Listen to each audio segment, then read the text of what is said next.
welcome back. It's getting warmer, but still not warm enough. Anywho, I hope you guys are good. And okay, today's video it's got like a lot of different parts to it, so I don't even know how to introduce it. So just bear with me, just listen to me. I think things will like come together, right? So these past few days, I've been like beefing God. Right. And anybody who's in, a lot like relationship with God knows that just like in any other relationship, there are times when you feel a disconnect with God, you feel distant from Him, and sometimes you feel upset and angry at God, right? I know for the very religious people, like it's unheard of. Like, how dare you, mere mortal, think that you can be angry at the King of the universe? But girl, listen, okay, this is a relationship, okay? This is a real relationship with God. Y'all excuse the noise. This is a real relationship with God, right? So there's no pretense, there's no fakery, there's no hiding things from each other. He knows my heart. So sometimes we'll get into a bit of that scuffle, right? So in this time of just feeling upset with God and feeling like He's not hearing me, He's not listening to me, He's ignoring me straight up, right? I was just like, we can play the game. Wow. And I also just like, I wasn't praying much. I didn't prioritize praying. I didn't prioritize reading my Bible. I was like, you know what? Like, I'm hurt and I just don't want to talk to you. Y'all, this is me and God, okay? It's a relationship. So, there was a point yesterday when I just like asked myself, I'm like, okay, little girl, so how long do you plan on like maintaining this? Like how long do you plan on like just not speaking to God, right? And I was like, well, like until He does something to show me that He hears me, until He does something to show me, right? And what I guess maybe it was a response from the Holy Spirit or whatnot. But what I really actually had to realize was that, man, this is love, right? That I had to go to God, even though I didn't want to, even though I felt like it was useless. But because I have now committed myself to being in a relationship with Him, and because I love Him, I love God, and He loves me, right? There are times when I'm not gonna like Him, there's times where I'm not gonna be happy with Him, but because there is a love that is the umbrella of our relationship, there is love that is the ruler and the governor of our relationships, my feelings aside, I still need to take time to connect with God and speak to Him and close the gap and close the distance. Because if that doesn't happen, then the only thing that happens is that the gap grows, the distance grows, the heart waxes and it gets colder, and then that's like a big door for the enemy to come in, and for sin to come in, and for old habits and old thought patterns to come in, right? So that's the first part, man. And that is something which, in as much as that was just between me and God, it really showed me how we are with human relationships, right? Like one day when I get married, I'm not gonna like my spouse every day. There's gonna be days when he annoys me, disappoints me, hurts me, but the love is what keeps me there, and the love is what I need to overlook like his flaws and whatever he does, and know that I've committed to life with Him, right? So that's just one of the many ways that God really teaches us how to relate to other people, right? And just that's gospel love. It's not this fluffy feelings and I'm so happy and I'm giddy and I'm joyful. It's like even when you're not giddy and joyful, you still need to show up. You still need to study your word. You still need to pray. You still need to praise and worship, right? And I think like Jesus shows us that realness of actual love in the Bible, where at a point where people were like, He was innocent and they wanted Him crucified, and they were jeering at Him and throwing stuff and whatnot, He still chose to die. You know, he could have been like, nah, okay, stop the movie, stop the film. I'm coming back up. God, call the angels, call the clouds, lift me up, you know. But despite the fact that people were just so horrible to him and that they were going to have him crucified for something he had, for nothing, right? He still, those very same people, he still died for them. And even with us, we sin and we grieve God all the time, but he still provides for us. He still protects us. He still blesses us. He still loves us, right? And that to me was a lesson of, you know, love according to the gospel, and not love like what we think love is. Butterflies and hearts and all that, and red and pink, you know. That love really comes in the ugly moments, you know. Love is almost not defined. What's the word that I'm looking for? But yeah, I guess, you know, love shines more, or comes through more in those moments where a person's just not likable, but you still gotta love them, you know. But I'll drop another video another day that expounds on that, right? But right, and then the next part, right? Because I told you this video is like, I hope it all makes sense at the end, right? So I get over myself, I humble myself, because that's what you gotta do. I humble myself and I pray, right? I pray to God and I let him know, like, listen, you not happy, this and that, but I need you to show up, right?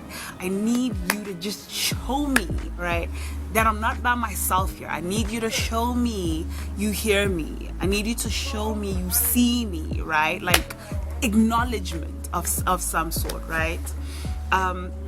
So I pray and I'm listening to some praise music, you know. And a part of my prayer was also me saying, you know, like I just need God. I need breakthrough, you know, from God. And I need a sign that it's coming. I need a sign that, you know, my situations will change for the better. You know what I'm saying? So I'm listening to praise music like not so long ago. And God reminds me of 2012. 2012 was a crazy year. Your girl, 2012, you know, those before Christ, your 2012 BC. That was quite a year, right? And that year I remember I was like drinking heavily, and fornicating, but it was like really, really bad. Like I used to drink and get so inebriated and I'd like cry. And I'm not talking like, oh my gosh, you know, guys, my life. No, I mean like howling in the corridors of the building that I was living at. And it got to the point where like people got so tired of me. And some people were like, oh, we don't want to party with her. We don't want to be her friend, whatnot, right? And that was 2012. And then 2013, just like out of nowhere, my life just changed. Like out of nowhere, like my friendships got better. Like I had better friends and I was close with them. Like I was like good people. The friendships that I did had got stronger. I got into like a stable, solid, beautiful, amazing relationship. I'll speak about it in another video. And even like my academics were better. I was more involved in school. I had like a few leadership positions that I was that I held. I ran for SRC, didn't make it, but ran for SRC anyway. And I really got like people's respect. And that is after, you know, like obviously the year before I'd lost a lot of respect from people because I was that like drunk girl, like crying and a stupid, all that, just like making noise for us the whole time. And then the next year, you know, like I got like so much respect back from people because of the things I was involved in. And I had better friends, and you know, it was just the relationship like that. It was such a good relationship, and you know, people respected us just as a couple, as a unit, you know.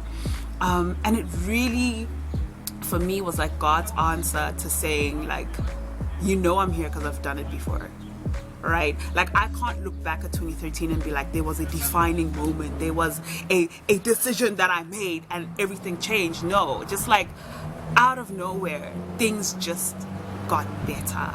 So much so that it's almost as if people didn't remember the things that I was doing the year before, right? And so I say all of that to say that for somebody here who is praying to God and you're like, God, I'm at the end of my rope, God, I need you to show up, you know. And it just looks like you can't see how God's going to change the situation. You can't see where he'll be able to change the situation. You can't see what there is for him to lay hold of and bless and multiply and increase and put his hand on and provide. Like, you just can't see it. Just take that, right? This is like a mini testimony story of the fact that God can take nothing into something, but more than that, God can take your shame and he can take your embarrassment. He can take your disappointment. He can take your sadness. He can take your impatience. Even he can take all of these things and return and replace them and give you something so much better, and not only for you to see and enjoy, but for everybody around you as well, that they will be able to see this change in you, right? They will be able to see your life changing, the things that were shameful, the things that were embarrassing, the things that were unappealing and unpleasant. God will change that, and just make you respected, make you respectable, make you revered, even, right, amongst the people who watched you at your lowest, amongst the people who watched you fall, amongst the people who witnessed your lowest point, right? Like in the word it says in Isaiah that God will give you a crown of beauty for your ashes, right? Like there's a beautiful song by Elevation Worship that's called Graves into Gardens, and it just talks about how God will take just the most dead, the most unpleasant, the most ugly situation or aspect of your life or aspect of you or person, and turn them into something beautiful. Graves into gardens, beauty from ashes, right? An army of soldiers from dry dead bones, right? A highway from the Red Sea. So give it to God. Give it to God. The word says, cast your cares and your anxieties and your burdens into that situation with God. Humble yourself and pray. Like, and if you just feel like it's not going anywhere, like these prayers, like God doesn't hear me, doesn't see me, doesn't care about me, take it to God. Tell him that. Don't keep it to yourself. Don't tell it to your friend. Don't tell it to your diary. Don't tell it to your brain. Don't tell it to the devil. But tell it to God and give him your ashes. Give him your ashes, right? Give him your dry bones, and he'll give you a crown of glory, and he will give you an army, right? Just be humble yourself and go into prayer at all times. This is why they say that at all times, no matter what happens, how good or how bad, don't lose your praise. Don't lose your praise. Don't lose your prayer, because in it, that's where you get answers. In it, that's where you get reassurance. In it, that's where you get comfort and knowing that God has done it before and that he will do it again, right? He is the same God then as he is now and will be forever. So take it to God and he will remind you. He'll take you back to the time where his hand was over you and you may have missed it at the time.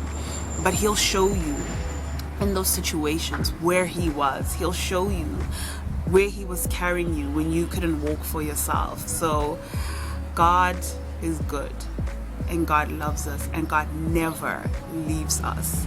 God never, listen, never. Never will. You're never alone. And even when it feels like it, when you just call on God, he'll show you exactly where he is. So humble yourself, get into your prayer closet, no matter how hard it is. Let me tell you, it's not easy sometimes. You know, when you're angry at God, it even hurts to be like, in the name of the Father, the Son, and the yay. Faith hurts, you know, and that's where you're like, having faith hurts you. But either way, don't lose your praise. Do not lose your praise. Do not lose your praise, because that's where your strength is. Had I not prayed, right? Had I not humbled myself and prayed and kept the praise going, I would not have been able to get that reminder, right? right? Not revelation, but reminder. I guess that was a bit of a revelation, but that reminder from God that even when you don't see it, even when you don't hear it, even when you don't feel it, he's still there, he's still working, he's still at work. In fact, there's an example that so many people give, right? And it's so beautiful, and I actually need to repeat it here, is that when the Israelites were praying to God to save them from the Egyptians, right? God was in the back speaking to Moses, right, and devising a plan to get the people out of Egypt, speaking to Moses to go to Pharaoh, because what, Moses was raised by Pharaoh. Moses knows how the inner workings, right, of the courts there in Egypt, right? So whilst the Israelites were praying, right, to God, and for them it probably seemed like God was quiet, it probably seemed like God was not hearing them, it probably seemed like God was doing nothing, it seemed like he didn't care for them, for their plight, for their suffering. But all along, at the back of everything, behind it all, right, in the midst of it all, God was locating Moses, God was speaking to Moses, God was working through Moses and guiding Moses so that Moses could lead, that one Moses could lead all the Israelites, thousands and thousands of Israelites, out of slavery, out of bondage, out of captivity, and into freedom and into their promised land. So understand that for you too. Like, we are crying here right now about not seeing God. We're crying here right now, a lot of us, about God being quiet and whatnot. But we don't know the silent battles that are being waged in the spirit against us, right? That God is fighting before the manifestation of our blessing, before the manifestation of our breakthroughs, right? The things that he's protecting us from, so that we do not have to walk into those things, that we do not have to deal with those things when we are in the new season, when we are in walking in our new blessings and walking in the new thing that God has promised so many people. So keep your pray up, stay prayed up, keep your praise, do not lose your praise. And I'll see you tomorrow.